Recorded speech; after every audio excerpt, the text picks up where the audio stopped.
Hello YouTube, it's Ross again, coming at you with another Pedalboard update.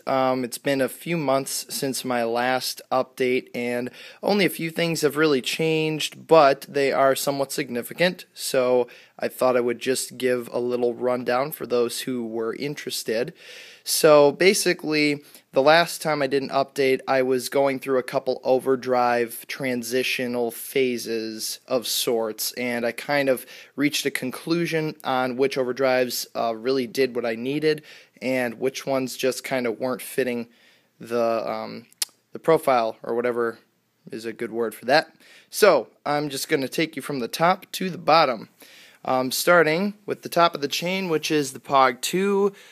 The Pog 2's been here for a while now, and it's just a fantastic pedal. I don't use it all the time because the octave effect is a little strong to keep using it over and over again, but it's definitely got some cool features to enhance the ambient sounds and get an octave effect on lead lines and stuff. It's a very nice pedal. Got it at a great price, so very happy to have that on the board. Then that goes right into the Ernie Ball Volume Pedal Junior, modded by JHS Pedals.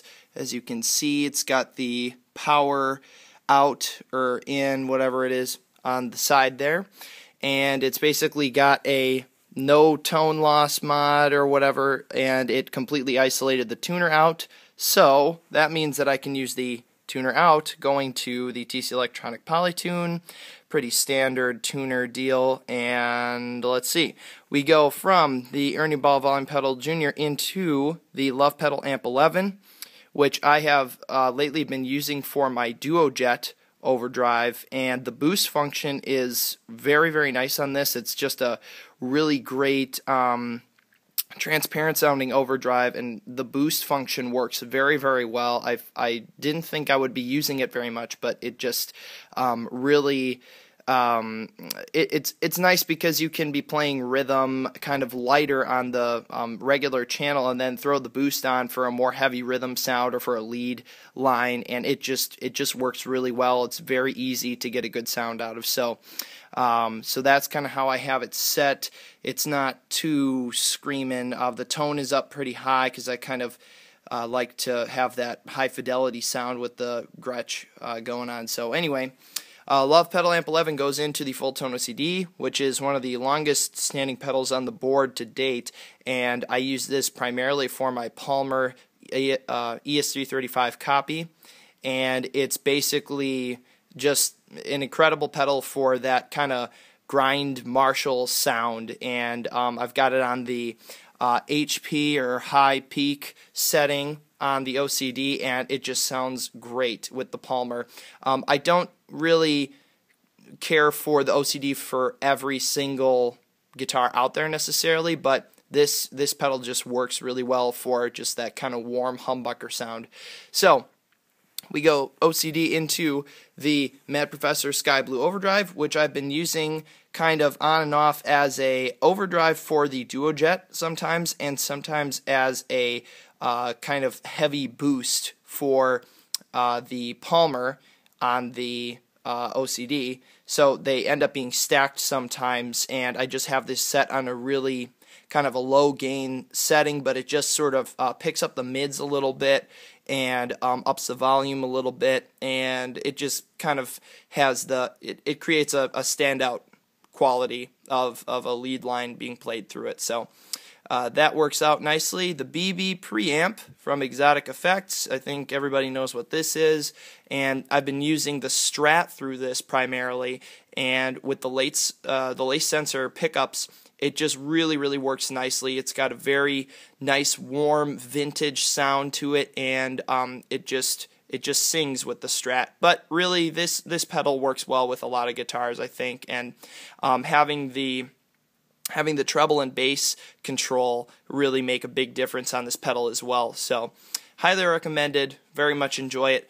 That goes into the Paul Cochran Timmy with the mids switch in the middle. So this is, I guess, the second version or something.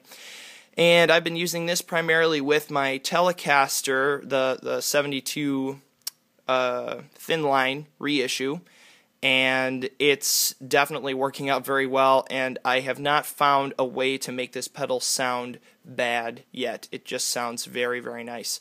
So a lot of people like this pedal, and I'm sure it will be on my board for a long time, and who knows, maybe it'll never leave. So then the Timmy goes into the Eventide ModFactor, which, like I said in my previous video, I actually don't end up using a ton because modulation effects are, I don't know, I get a lot of modulation effects from the delay and reverb stuff, and so this is more for kind of an extreme modulation sound, but the undulator effect on this is basically impossible to replicate through other means. So I use that from time to time for an extra big ambient sound, and you know, it's got great modulation sounds. I love the chorus on it. The phaser is great, and so it's a great pedal. I just don't use it a ton, but it's very nice to have. It came in handy.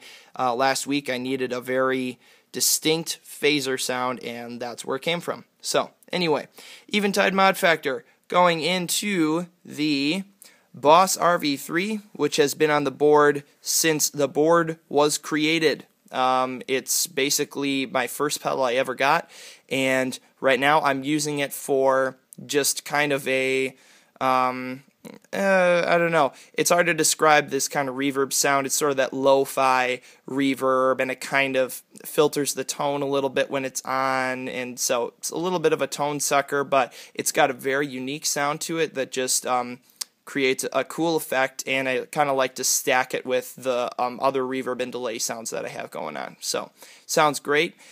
And we are now going stereo out from the RV3 into the Strymon Timeline, and pretty much everybody that likes delay knows what the Strymon Timeline is. This is an incredible delay pedal. I've been able to get a lot of use out of it so far. I love the ability to name your presets. So before every set, I pretty much try to name all of my presets so I know exactly which delay I'm on, and maybe have 2 delays per song, and then just switch the bank once the song is done.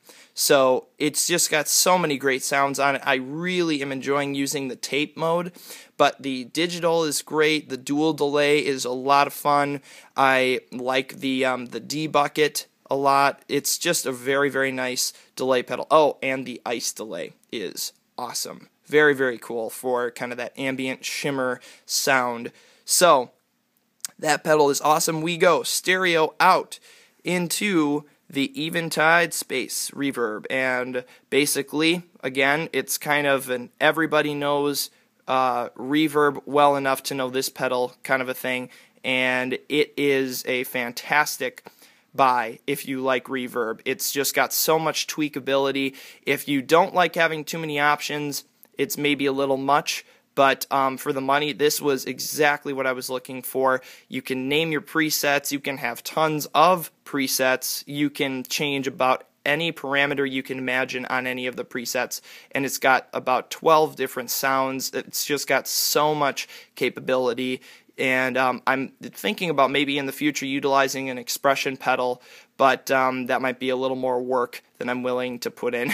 So anyway, Eventide Space going stereo out into 2 different Radial SGI interfaces, and these pipe my signal all the way back to behind our storage room walls where I put my amps instead of on stage. I used to have them on stage, and basically to prevent signal loss and to have the amps isolated, I just bought 2 of these at a good price, and so there they are. And I've been very happy with them. They are they're not terribly cheap, but they're not very cheap for a reason, because they work every time, and Radial is awesome. So this is the end of the chain, and it goes into my amps, which are boxed up there and there.